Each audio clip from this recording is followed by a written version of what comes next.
തോമസേ,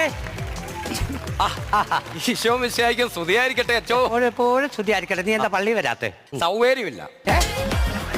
അങ്ങനാന്ന് ഒരു അച്ഛനോട് പറയുന്നേ, സൗകര്യമില്ലെന്ന്. അച്ഛാ അതല്ല, എനിക്കിവിടെ അരി അരയ്ക്കണം, മാവ് ഉരുട്ടണം, ഇതെല്ലാം കൂടെ കഴിഞ്ഞാൽ എനിക്ക് സൗകര്യമില്ലെന്നാ അച്ഛോ പറഞ്ഞത്. അങ്ങനെ സൗകര്യമില്ല, അത് പറ.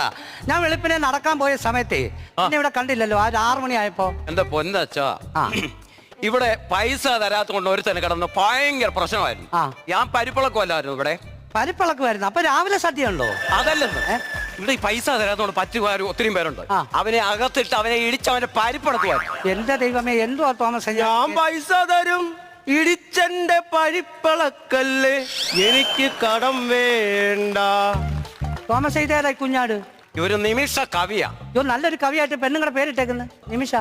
അയ്യോ, അത് നിമിഷ എന്ന പേരല്ല, നിമിഷം, സെക്കൻഡ് നേരം കൊണ്ട് കവിത എഴുതുന്ന ആളാണ്.